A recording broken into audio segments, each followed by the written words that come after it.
मैं गीता सिकरवार पुनः आपके समक्ष कक्षा अष्टम की संस्कृत पाठ्यपुस्तिका रुचिरा तृतीयो भागा के एकादश पाठ सावित्री बाई फुले के साथ उपस्थित हूँ।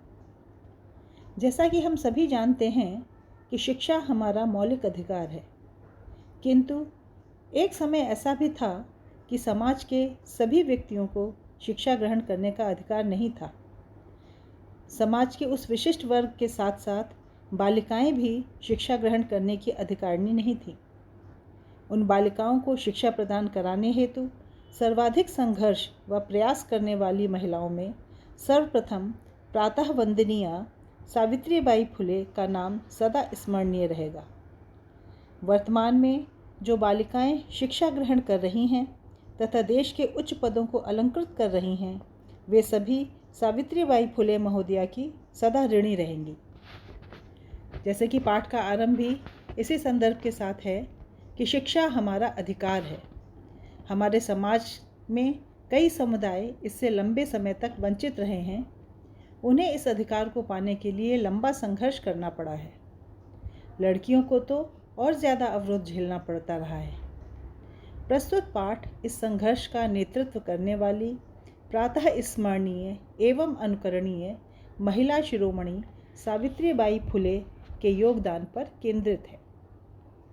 जैसा कि आप चित्र में देख रहे हैं कि एक शिक्षिका पाठशाला में बच्चों को पढ़ाने के लिए जा रही है और रास्ते में कुछ लोग उसके ऊपर धूल फेंक रहे हैं, कंकड़ पत्थर फेंक रहे हैं।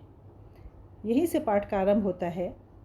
उपरि निर्मितम चित्रम पश्यत, ऊपर बने हुए चित्र को देखो।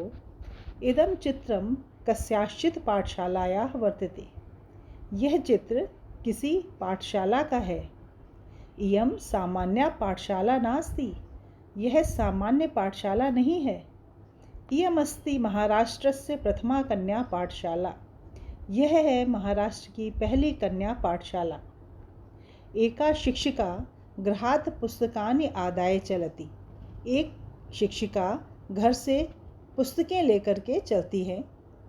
मार्गे कश्चित् तस्याः उपरि धूलिं कश्चित् च प्रस्तरखंडान् क्षिपति, मार्गे रास्ते में कश्चित् माने कोई, तस्याः उपरि उसके ऊपर धूलिं माने धूल मिट्टी, कश्चित् च और कोई, प्रस्तरखंडान् क्षिपति और कोई प्रस्तरखंडान माने पत्थर के टुकड़े या कंकड़ पत्थर, क्षिपति माने फेंकता है। परम सा स्वदृढ़ निश्चयात् न विचलति, लेकिन वह अपने दृढ़ निश्चय से विचलित नहीं होती है। स्वविद्यालये कन्या भी सविनोदम आलपन्ति सा अध्यापने संलग्ना भवति। स्वविद्यालये अपने विद्यालय में कन्या भी कन्याओं के साथ सविनोदम आलपन्ति विनोद पूर्वक अर्थात आनंद के साथ, आलपन्ति माने बातचीत करती हुई, सा अध्यापने संलग्ना भवति वह पढ़ाने में लग जाती है। तस्याः स्वकीयम अध्ययनमपि सहैव प्रचलति, उसका अपना अध्ययन भी सह एव माने साथ ही साथ, प्रचलति माने चल रहा है, चलता है। केयम महिला, का इयम महिला, यह महिला कौन है। अपि यूयम इमाम महिलाम जानीत, क्या यूयम माने आप सब, तुम सब, इमाम महिलाम जानीत, इस महिला को जानते हैं। इयमेव महाराष्ट्रस्य प्रथमा महिला शिक्षिका सावित्रीबाई फुले नामधेया, इयमेव यही है महाराष्ट्र की प्रथमा महिला शिक्षिका, सबसे पहली महिला शिक्षिका सावित्रीबाई फुले नाम की। जनवरी मासस्य तृतीये दिवसे 1831 तमे ख्रीष्टाब्दे महाराष्ट्रस्य नायगांव नाम्नि स्थाने सावित्री अजायत। जनवरी मासस्य, जनवरी के महीने की तृतीय दिवसे 3 तारीख को, तीसरे दिन अर्थात 3 तारीख को 1831 तमे ख्रीष्टाब्दे 1831 ईस्वी में महाराष्ट्रस्य नायगांव नाम्नि स्थाने, महाराष्ट्र के नायगांव नाम के स्थान पर सावित्री अजायत, सावित्री पैदा हुई, उत्पन्न हुई, सावित्री ने जन्म लिया। अर्थात जनवरी महीने की 3 तारीख को 1831 ईस्वी में महाराष्ट्र के नायगांव नाम के स्थान पर सावित्री ने जन्म लिया। तस्याह माता लक्ष्मीबाई पिता च खंडोजी इति अभितो। उनकी माता लक्ष्मीबाई और पिता खंडोजी इति अभितो, और पिता खंडोजी ऐसा कहे जाते थे, अर्थात उनकी माता का नाम लक्ष्मीबाई और पिता का नाम खंडोजी था।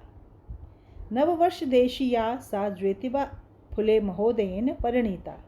नववर्ष देशिया, जब वो मात्र 9 वर्ष की थी, तब सा माने वह ज्योतिबा फुले महोदयन, ज्योतिबा फुले महोदय के साथ परिणीता माने ब्याह दी गई, अर्थात उनका विवाह 9 वर्ष की उम्र में ज्योतिबा फुले महोदय के साथ हुआ।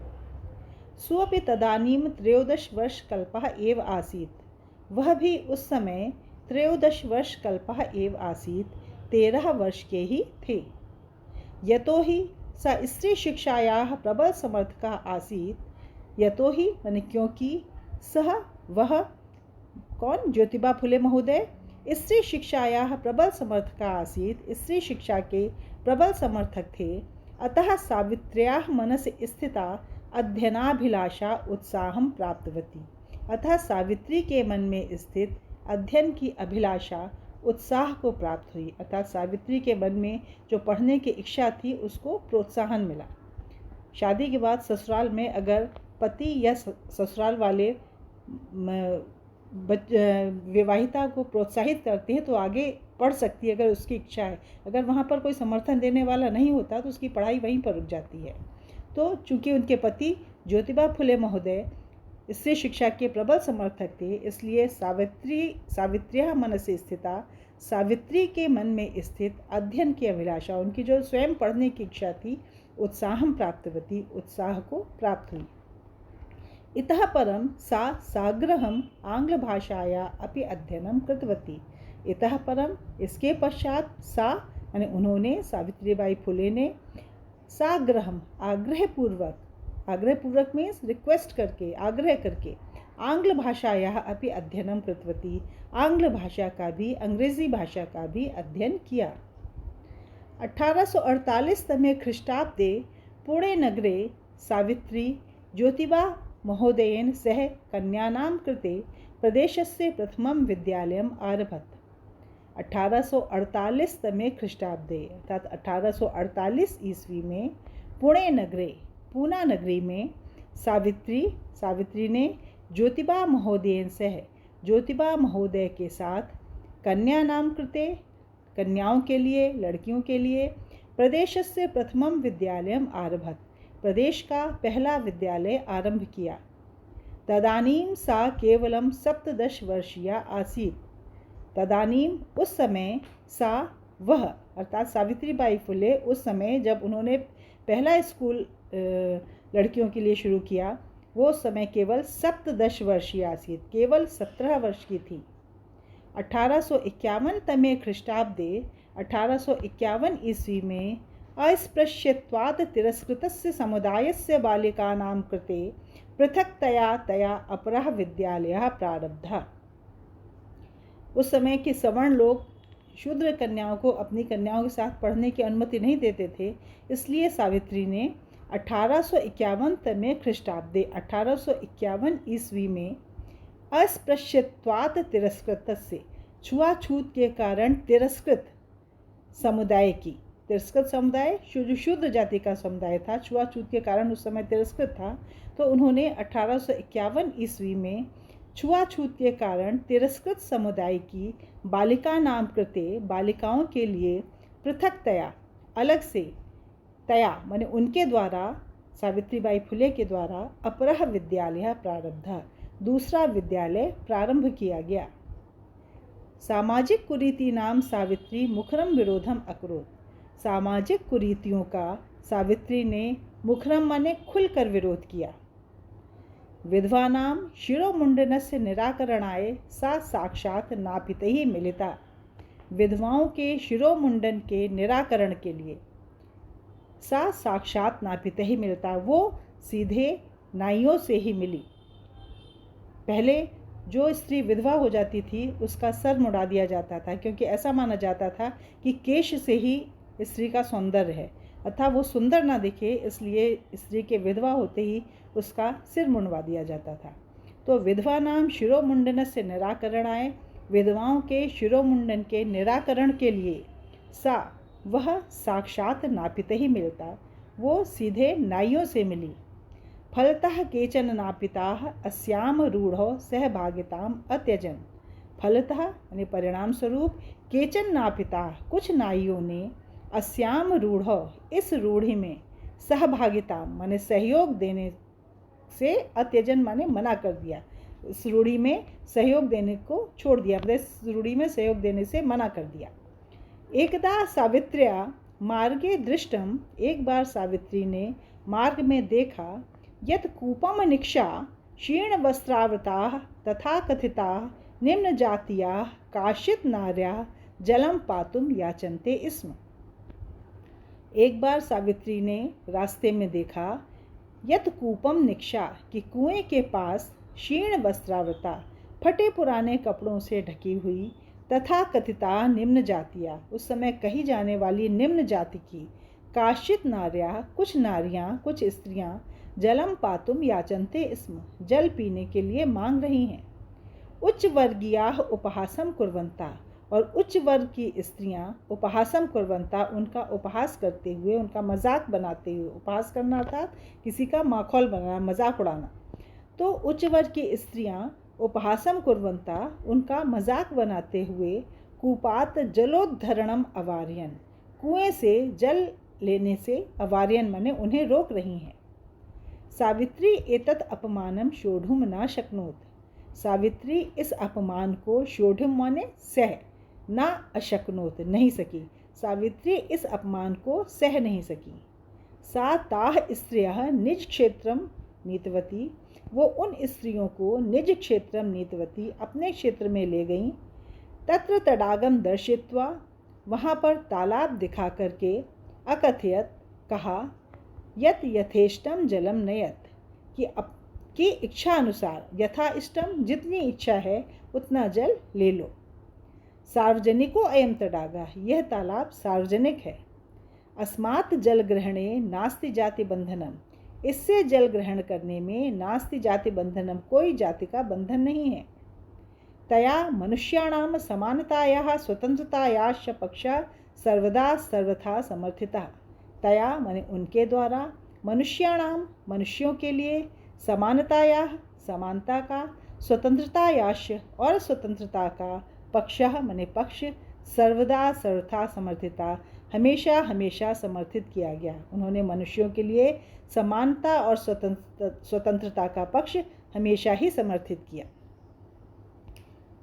महिला सेवा मंडल, शिशु हत्या प्रतिबंधक गृह इत्यादीनां संस्थानां स्थापनाय फुले दंपत्योः अवदानम महत्वपूर्णम।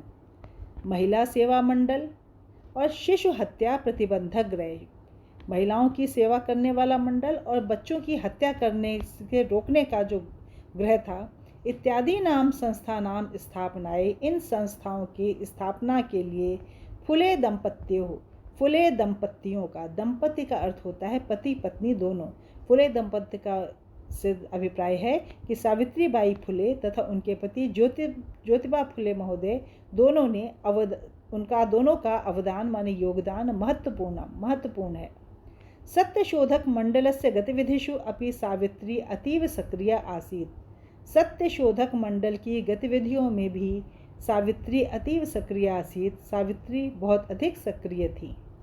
अस्य मंडलस्य उद्देश्यम आसीत्, इस मंडल का उद्देश्य था उत्पीड़ितानां समुदायानां स्वाधिकारान् प्रति जागरणम। उत्पीड़ित समुदायों के, उत्पीड़ित समुदाय माने जिन समुदायों को पीड़ित किया जाता है उन समुदायों को स्वाधिकारान् प्रति जागरणम अपने अधिकार के प्रति जागरूक बनाना।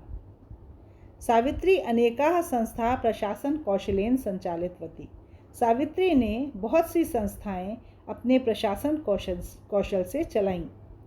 दुर्भिक्ष काले प्लेग काले च सा पीड़ित जनानाम अशांतम अविरतम च सेवाम अकरोत्। दुर्भिक्ष काले अर्थात अकाल के समय, दुर्भिक्ष का अर्थ है जब अकाल पड़ जाता है, बारिश नहीं होती, सूखा पड़ जाता है और अनाज नहीं होता और लोग भूख से मरने लगते हैं।